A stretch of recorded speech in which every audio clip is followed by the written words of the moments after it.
right. So today we have an alert. We have an emergency podcast. Um, Today we're going to talk about what's going on with Glassdoor. I'm not sure if you guys have checked into it or familiar with this drama, but Rick's going to kind of give you some insight to how a brand name could just implode and just blow up when they don't appreciate the people who are on the site and kind of maybe even take advantage of the people on the site. So Rick is the expert in this whole field, being it blind, so he understands how these communities work. When you post anonymously, and it seems that Glassdoor and its sister company or parent company, I don't know, Fishbowl, expose people and their names, which is not too cool. So, Rick, maybe you could share what happened, what's going on, what people should know about, and what should people be concerned about their own identities online. Right. So Glassdoor is a very popular website where you could provide reviews about your current company or previous companies you've worked at, share their employee benefits, like how good their payments are for, health insurance, compensation, past interview advice. And for the longest time, Glassdoor was anonymous. You didn't have to put in your real name or job title or even your current employer. Now, this week, reporting from Ars Technica and Wired has shown that that has changed. So it seems like Glassdoor has changed their policy to actually require the collection of real names, full names, um, job titles, and current employers. And that has to do with their acquisition of the Fishbowl app a few years ago, which they've since recently integrated and rebranded into their app to be more of a community style app. And because Fishbowl collected this information previously, they still want to collect this information now. And so you see these news reports of different folks that maybe haven't visited Glassdoor for a while, and now they've come back. There's been, a lot of layoffs. The job market is kind of wonky. People are exploring that again. And so imagine your surprise if, you've used Glassdoor a few years ago and now you log in and you actually can't X out of a box when you log into Glassdoor now without providing your real name because this company now has a real name policy. Or Ars Technica, they interviewed one person that was chatting with the customer service at Glassdoor. And because her name was, in her email address in the from field, Glassdoor actually took that information and added it to kind of the back end of that user profile and said, oh, well, um, jazzyboy123 at gmail.com. That's actually Rick Chen. Mhm. He's actually emailed us. So now that I know this, that jazzyboy123 at Gmail account with Glassdoor, I'm going to actually put on the back end Rick Chen. And that is a bit scary for some because if you imagine there's a security incident or maybe a legal request for Glassdoor, now they have that real name. And could they be compelled to give it to a third party, an employer, in a legal request? Or what happens if it ends up on the dark web somehow? That could be scary for a lot of people that trusted in the service to be anonymous. But isn't there also another issue too, where if somebody posts and let's say with Glassdoor, you're making a comment about a company, whether they're good or bad, and then they realize, hey, Jack posted some really horrible thing about such and such company, then I could be a target. I was like, hey, how dare he? And let's get him in trouble at his company. And that's just one example. But by by stripping away the anonymity, and now you're, especially on a site where you're going to say, hey, I had a good experience with this company, I had a bad experience with another company, then why would anyone talk about it? Because it's just going to end up getting yourself in trouble. So, Yeah, right? So it just doesn't make sense what they're doing. there is a fear for some Glassdoor users of retaliation from former or even current employers, right? If they've left a review for those employers on the site. That's exactly right. So to be clear, it isn't clear from the news reporting that, real names are showing up visibly on the, website itself. All of these instances where real names have been added to Glassdoor systems have been on the user profiles or kind of the back end server database, so to speak. Um, and that is a potential, right? Is there a moment where Glassdoor decides to be semi-anonymous or non-anonymous, and does start to show this data that they've collected elsewhere? Their privacy policy in terms of service changes give the company the right to use sources such as, Glassdoor is a job seeking website. So you can actually upload your resume. And, most people, if not everyone, they put their real name and contact information on their resumes.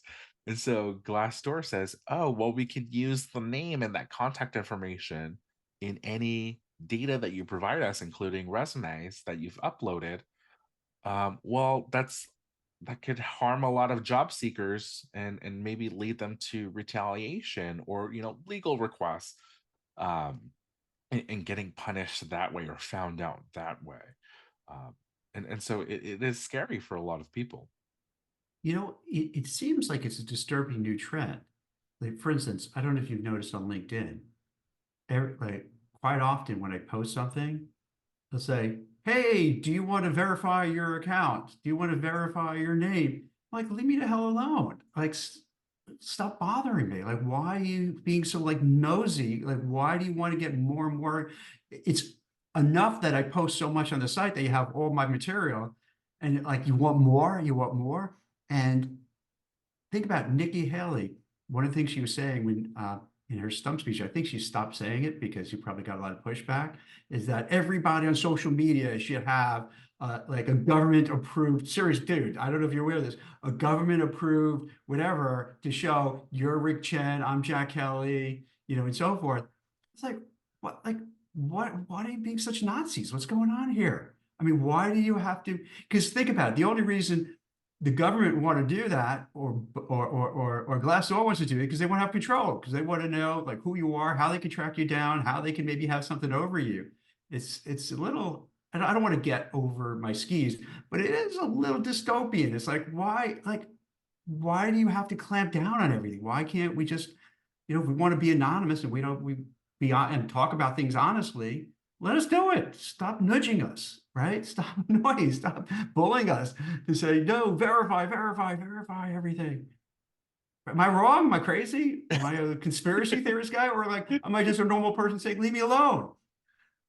No, I think there's a place for everything, Yeah. right? And so if you are writing a review about a restaurant, does it make sense for you to have to provide your full name? Probably not, right? Right. It doesn't necessarily matter. Does it matter that Rick Chen versus, Jazzy 123 ate at this restaurant? Probably not. And not for the users of that website either, right? Now, is there an issue of kind of fake reviews or fake profiles, which is probably what LinkedIn wants to solve with their verification? Maybe, but I mean, I think it only becomes a problem in this like employer space if these folks start to apply for jobs, and if they apply for jobs, they're gonna have to show up, right? And Right. so Rick Chen has to actually show up to work on that first day if he applies for a job. And I think that kind of solves that need for verification, right? So, kind of blind, and this is maybe admittedly a bit self-serving, but we've always thought we can be anonymous and verify, right? So we can verify your workplace so you don't, say that you're a lawyer and start giving everyone bad legal advice, or say that you work somewhere and start making things up about that company's policies or practices. But that's actually all we need. We don't really need your real name to be able to do that. We don't even need your email address after we've said like, oh yeah, at bloomberg.net. Yeah, you work at Bloomberg. That's fine. And then get rid of your email. And so we've always believed in just having what's actually minimally required for a great user experience. And, you know, we find on these online communities, users just want enough verification to have that added context, right? To trust a little bit more what someone is saying. Of course, every statement, every post, every comment, every review, they have to stand up on their own. And so we know, people are just naturally savvy. They're smart and intelligent, and they can be that judge. And we just want to provide that little extra and saying, hey, this person is actually a verified JP Morgan Chase employee. You can kind of trust what they're saying, maybe about their bank or the company's policies. Yeah, it totally makes sense because if I think what happens for a lot of people, let's take X, for example, right? Formerly known as Twitter, is that if everybody had to be verified, they wouldn't be able to speak their mind. And if you can't speak your mind, it's kind of censorship because you have to worry that if I say something, let's say, for this political party or that political party, or whatever the cause du jour is about, if I'm not on the right side and they have all my information and my address and my phone number and where I live, and let's be frank, in this world we're living in now, it's kind of crazy. So like, why would you want to be exposed to people who would want to do harm to you, knowing like, all right, how dare you, say that you don't like what we like. I mean, I think it makes it better where you could just, if you want to be yourself, be yourself, if you are concerned, like what your boss will say, what the company will say, what other people say, you deserve some protection, right? It seems reasonable. Yeah, I certainly think so. I mean, you can actually take a look at some countries overseas where their laws, they have a bit more limited free speech than we might Mm, have in the United States. And some of these social media profiles or online accounts, you actually have to sign up with kind of your passport number or their equivalent of a national ID number or a social security number or your cell phone number, right? Which is linked to all of these things on the back end. And they have these laws to prevent, slander or libel or these things that they say, like maybe even in some countries it's about bullying. mm, And what ends up happening is these terms are very vague and general, right? So what constitutes bullying now might not might be different or might not be the same a year from now or even a few months from now. To your point, Jack, because these norms, these current events, they change. These public leaders and what they care about and how they interpret the law, they might change as well. And that is that becomes a very scary proposition, right? Where actually they know this is Rick and this is my exact passport number or my registered phone number. They could find my address and all of that stuff elsewhere, and I could get kicked in the butt later for it. Um, that's that's a maybe a different kind of societal norm or kind of what that culture values, and it's certainly different than what we might value in the US in terms of free speech, but that does happen already right now in some countries around the world. Yeah, just look at Canada. There's certain things, if we would go there and say something that could be deemed harmful, and I don't know the exact laws, but it seems like, as you mentioned, so vague that you could get landed in jail for just saying something what you think is pretty harmless, and this doesn't mean you're threatening somebody to kill somebody, whatever, but you're just saying something that's going to hurt their feelings. And what's this is emblematic, in my opinion, with Glassdoor, that it's part of, as you well positioned it, it's part of the bigger picture where for so whatever reason it seems this trend of our politicians, let's just say here in the US, who just want control. They want, it's like, it's so bizarre how they just need control. And it's not a coincidence, I think, where you go on LinkedIn and saying, verify, verify, you go on X, verify, verify, you go on Glassdoor, we need your, you know, why is this like obsessive need to know all about us? I mean, we're human beings. We want our privacy, we want our dignity, and we don't need a big brother or big sister watching over us all the time. And this is just like one other example of saying, hey, we really don't care about the individual. We want to know everything about you because that's going to give us more power and more control. And that's going to also make us have less of a voice because we're going to be scared to say things because of the possible repercussions. I think that's exactly right, right? If you look at Blind's histories, one of our top markets in the world is South Korea, where they actually Mhm. have this kind of law where, can you imagine being, a 16-year-old and you're signing up for Instagram and you have to provide your cell phone number or your passport number to be able to leave an online comment to one of your Really? friends, you know, pictures, because you need to provide that information because in case, there's online bullying or something happens, the law enforcement, that company needs to and wants to be able to say, hey, this comment, Jazzy123, is actually Rick Chen. And this is where we can find him and chat with him. And if anything happens or if anything goes wrong, this is how we can, know who posted that comment or did what on that social media platform. And that's why Blind became really popular because our sign-in process, it's literally an email address and a password. We only use your email address to verify your workplace.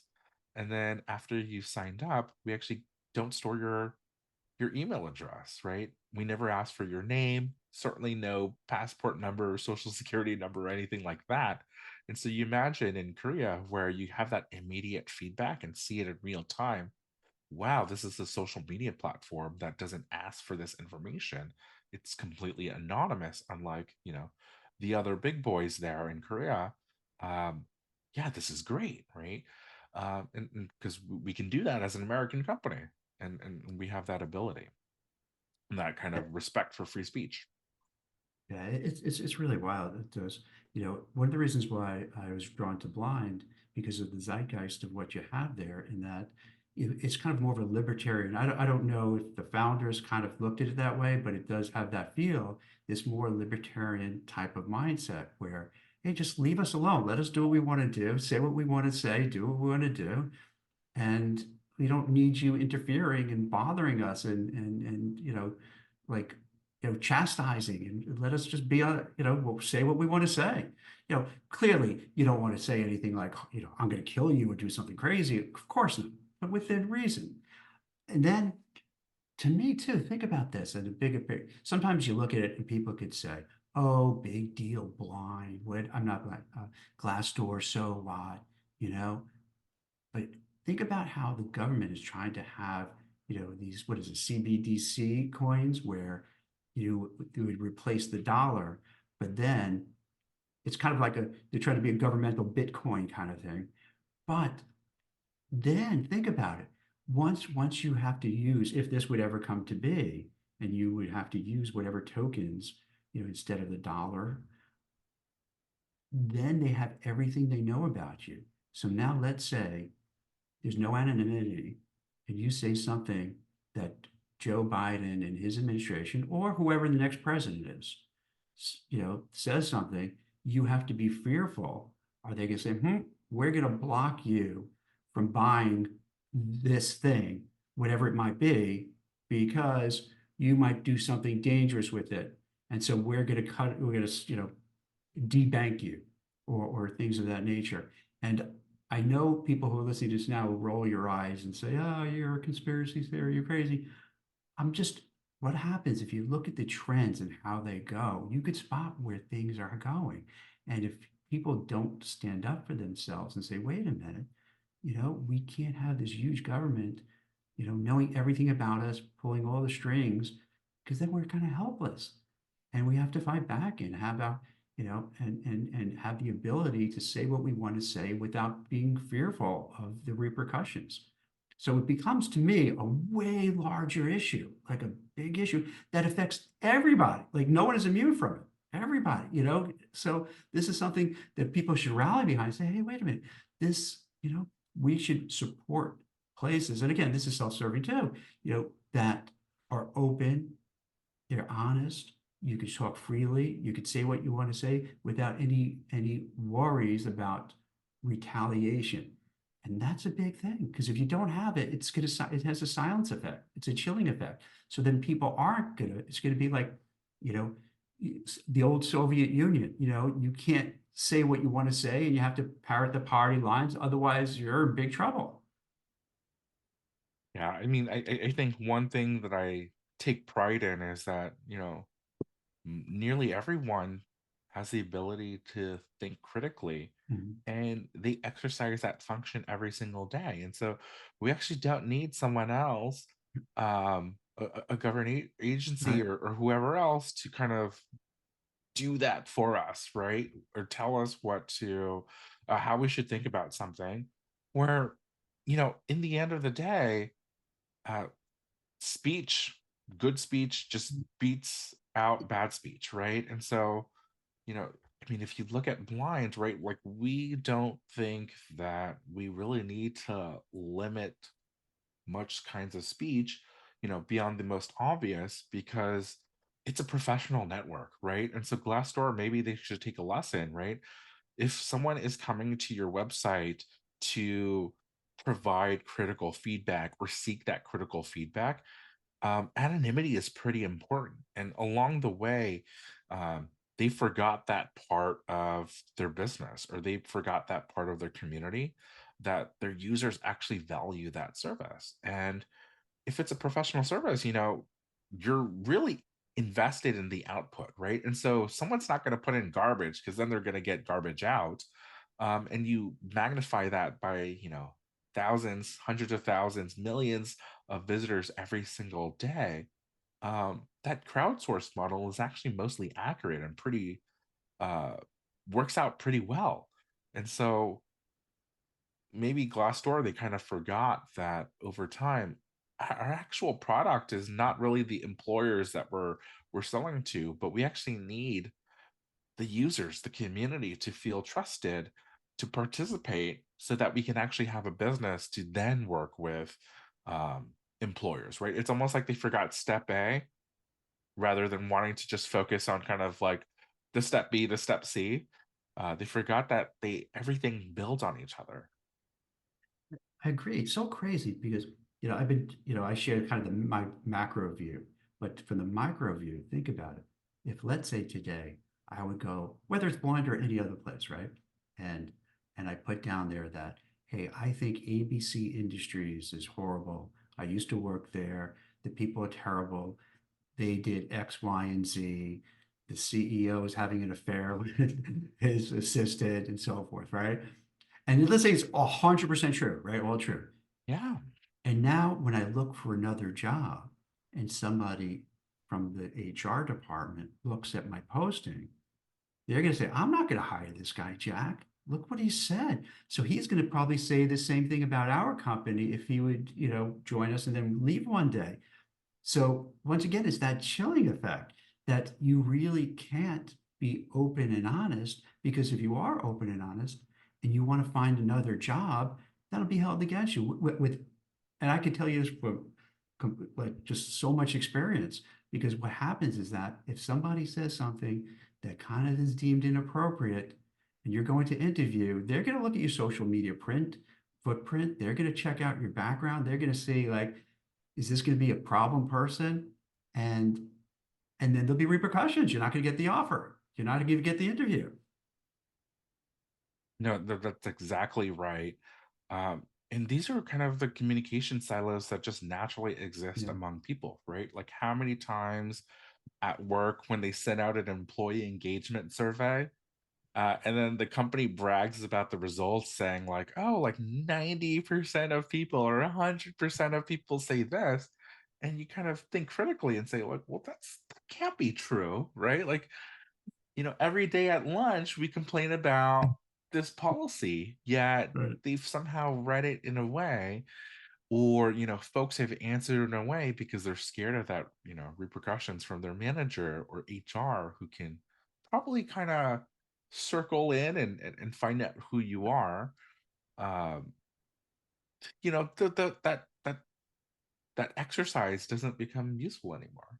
It's so funny. It's so true because like I'll get you get this too as a PR person. You get all these pitches about, hey, here's like a survey that, X% are happy here. I'm like, come on, this is not true. They're just saying it because even if they, because they're saying it because they're worried that the person who's running this survey or the HR person or the manager executive is going to kind of somehow find out that you said it and then you're in trouble. So of course, like, yes, boss, you're the best. I give you the best ranking. Yes, everything is wonderful here. Everything is great. But if you're able to do it real anonymously, because like these, I think, they know who's saying what. They can tell. I mean, come on. It's not so sophisticated, these like surveys and these micro surveys you send out. So they know who's saying what. And unfortunately, they have to worry, like, oh no, what's gonna happen? So I think it's we're gonna be in a battle, right? Where there's gonna be this group that wants free speech and to be able to say what they want to say. Um, and then you have others who, for whatever reason, just like want to just micromanage everything you say and do, which is so bizarre to me. I mean, like, I don't know, like growing up, did you feel like when we were young, right? Like we could say like you with your buddies, you could trash talk and say anything, and it'll be totally cool, and we all get it. Now it's like a nanny state. Like you say this and how dare you? Whoa. Like where did like what happened to American ruggedism? What happened to that mindset? Like it's now, ooh, don't say this. You're gonna hurt that person's feeling. That sounds mean. Like, why is it mean? I'm just saying, like if someone says, Jack, you're short and ugly. All right, I'm not. All right, that's your opinion. Whatever. I mean, I'm like, but so what? I don't care. So what? It's just words. I mean, if you punch me in the face, I wouldn't like it. But it's just words. What the hell? Like, let's not be so afraid. Right. And to my point, right, you can see how quickly these Yeah. cultural norms change over time. Yeah. Like, what is a definition of harassment or libel or slander, maybe, right? Changes so quickly, even in less than one generation, right? Yeah. Just a short number of years, or in some cases, even months. And that is scary in the sense that it's not predictable, right? Where if I act today, what is the fear of consequences that tomorrow it's gonna, get me in trouble? I might not do that thing today, and I think collectively as a society, as a community, we're worse off for it when it comes to issues of speech, right? Where if you say something silly, right, like, hey, Jack is short and ugly, you're a handsome guy. Yeah. That's objectively false. And so someone can Well, actually thank just you. see that right off the bat and say, hey, Rick is just talking a lot of ass, right? Yeah. Maybe that's not right, or he's just spouting nonsense. But you need to give people the opportunity to be able to see that kind of information, critique it in real time, and take what they want. Some things they'll take, other things they'll leave, and that's perfect. That's fine. That's how things should work, right? So maybe to kind of tie it up, what's your take? Like, what now happens with Glassdoor? Because once as a PR executive, who's worked at really top, organizations and currently top organization, what happens when you kind of, I don't want to say, I don't want to be melodramatic and say like betrayed the confidences, but like once it feels like maybe you betrayed your confidences in terms of you feel like I'm going to post and nothing happened. Now my name is out there and I have to worry. How as a PR, like what happens next? How does this play out? How did they mend fences? Could they ever mend fences? Or it's like one of those things like I'm going on a trip. I'm going to California. I'm worried of going on a Boeing, like flight, So like once something happens, right? Like screws loose, I'm not gonna lie, a little bit concerned. Like civilly, once you see that there's an issue, like what would you do, Rick? Like can you fix it? Or this is like irrevocable? Yeah, I mean, this is my advice as a PR professional, Yeah. but Glassdoor could have done two things. Mhm. One is when these reporters were first breaking the story, as part of their news reporting, as part of their due diligence, they reach out to the company and they seek your comment. And the first thing that I would have said is just immediately reject and deny it and say, hey, no, we don't show people's real names, right? Because Mhm. if you go right now to their website and you look at company reviews, they're still anonymous, right?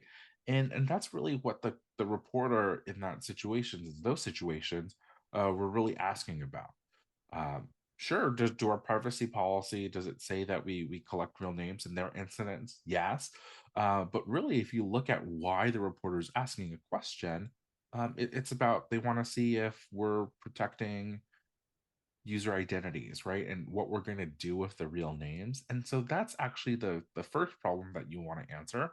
And they kind of missed the boat there, in terms of kind of getting into this like really granularity about that they're almost like a legalese contest with the Mhm. reporter. And so they lost that trust, and all these stories in this negative news cycle happened. And now, when you have this negative news cycle, my recommendation would be go direct. Don't use the reporters anymore. Don't use the media. Just go directly to your customers, and speak one to many with them, and say, "Hey, look, you might have seen this. This is what happens. We don't do X, Y, Z." Um, and really kind of acknowledge the concerns that some users have, kind of acknowledge upfront the problem, and then share your solution, right? And saying, we're going to change the privacy policy, the terms of service, in response, or be very clear in what you're actually doing, and say, hey, we promise we have never shown your real name, and we will never show your real name. This is might be why we collect it. But being upfront and being direct, going directly to the consumer so that they can't misinterpret it, right? Where it's coming directly from you and not through a third party. And so you can hopefully rebuild that trust. And then the next thing after this kind of apology and addressing is you really have to show that you've changed course, Mhm. right? Or you've changed the behavior, right? So it's not just sorry and you keep doing it again, but it's sorry, we hear you, we see you, we've done this, look at us and see how we've taken your feedback. That makes a lot of sense. Did you find do you find out that even with the best of intents, sometimes it just lingers, it stays in people's mind no matter what you say or do? Like for instance, I wasn't kidding about I'm a little nervous, right? I think most people, if they were honest, they would say, hey, yeah, it's a little scary, scarier than it was before. So it kind of stays in your mind. Does that happen with a place like Glassdoor? You think that then people, even if you do a mea culpa and you do a charm offensive and everything, that people still worry, huh? All right, do you still have my name though? Do you still have my address? Do you still have my resume? And now do I still have to worry? Does that just linger on, you think? Is that a tailwind effect that's just going to keep going? I mean, it could, right? Like Yeah, going forward, Glassdoor has to be very careful yeah. about what they do and how they communicate their privacy practices. Because people, once they've seen these types of stories, once they've seen these kind of events play out, they're going to be pattern matching, right? So, for example, with Boeing, the first two planes, that had, the door fly Mhm. off, or, The other incident with like the window, I believe, right? Now everyone, reporters included, folks on social media, they're saying like, huh, well, those first two incidents, they're really rare. I've been on planes and never had an issue, but these two things are kind of scary. And now everyone is kind of looking at like, oh, anything that happens with a plane, is it a Boeing or is it an Airbus? And in the US, Boeing is an American company. Many US airlines fly Boeings. And so we're more exposed Mhm. to incidents where Boeing has an issue. And then suddenly you start thinking, oh, well, that's another Boeing thing, or what's going on, when you kind of might not realize, well, it actually might be the airline that hasn't maintained the plane properly, or something extraordinarily one in a million chance. But because we're pattern matching and we keep saying plane goes wrong, is it Boeing? Yes. Uh-oh. That chain of thought keeps happening over and over and over again. And now, it leads to folks like you and me that are concerned or a little scared of getting on a Boeing plane. And so I think they need to be very careful. And this is just any company dealing with kind of like a PR issue or Mm. crisis, is to really prevent that kind of chain of thought from even developing or building, right? And let it be this one and done, and say, hey, we have to be angels going forward in terms of anonymity and privacy and security, right? We have to make sure that people don't associate and lose that trust in us. Just like these airlines and Boeing, they need to be, 110% super sure that their planes, their parts are going out and being safe. Rick, can I ask you just one last question? Do you feel that uh, there could be something else at work? That sometimes you have these companies that become large and doing really well and successful, and then they lose sight of their own customers because whether the Boeing example or the Glassdoor, it it seems like I don't want to say no one cares, but you would think with those large organizations, they would be more on top of it, right? Like they would really be on top of it.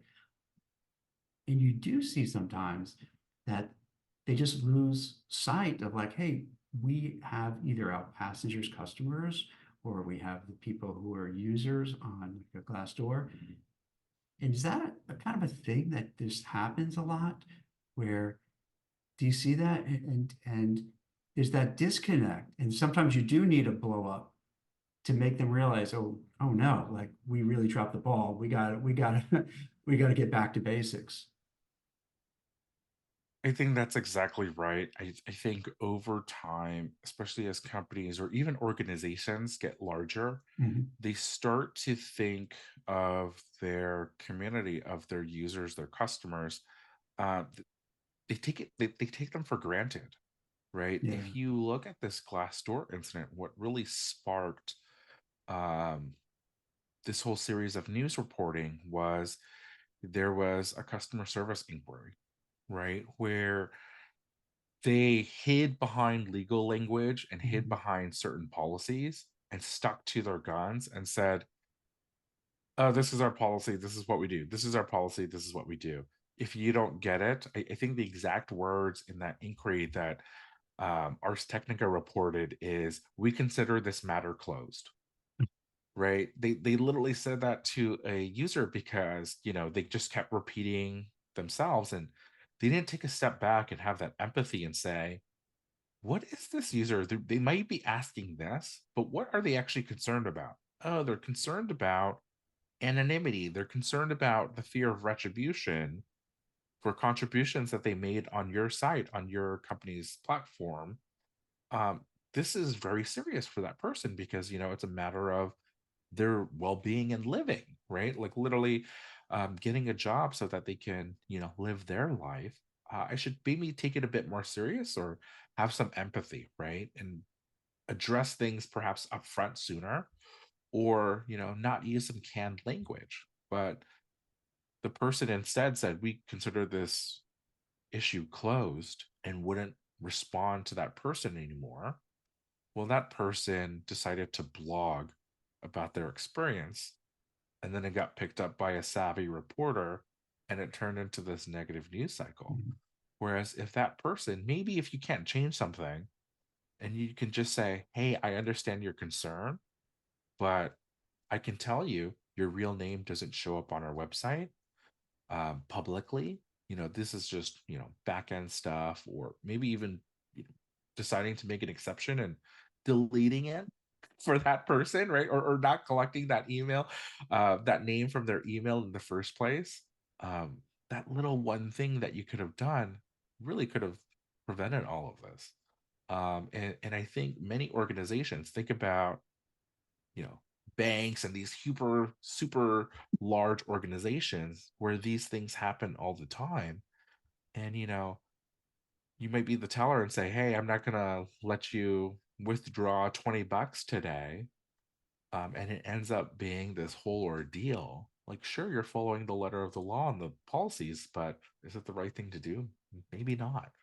And that's kind of back to what I was saying about critical thinking. If folks kind of thought about those things more and had empathy for the other person and what they're actually trying to achieve or do, I mean, frankly, a lot of these business problems would be prevented.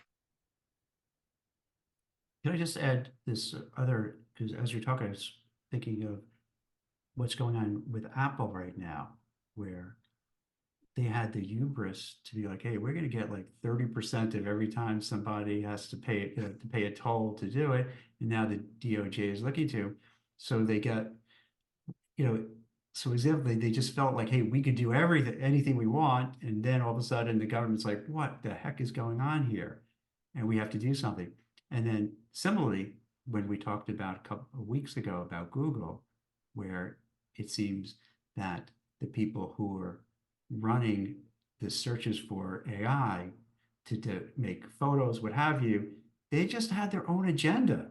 And I guess this happens a lot, right? Where these companies, they just, right? They just feel they could do whatever they do and they lose the touch with the end consumer until like you have to have a DOJ, investigation or something like that, right? Or like you mentioned about Wells Fargo, the banks, where then you had the regulators step in and say, wait a minute, you've been doing all sorts of crazy, shady stuff. And I don't know if you remember it, they were signing up in the banks. They were incentivized to open up accounts when they weren't real accounts because the people who were opening accounts were getting paid on it. And, they had to end up paying billions in fines. So I guess there's this it's somewhat related where these companies just push the envelope and don't care about their customers for a while, blows up. It's almost like a cycle, right? And then they realize they have to do it again. And then right? It's a bizarre world. Yeah, I think it really is. I mean, when I was working with customer service folks, I just said, hey, just think about being a reasonable person, right? Like if that's your North Star in most cases, um, problems don't happen. And I think most companies they kind of lose sight of that, or they lose sight of kind of their original mission of what they're supposed to do, or what they, how they got famous in the first Mhm. place and how they got popular in the first place.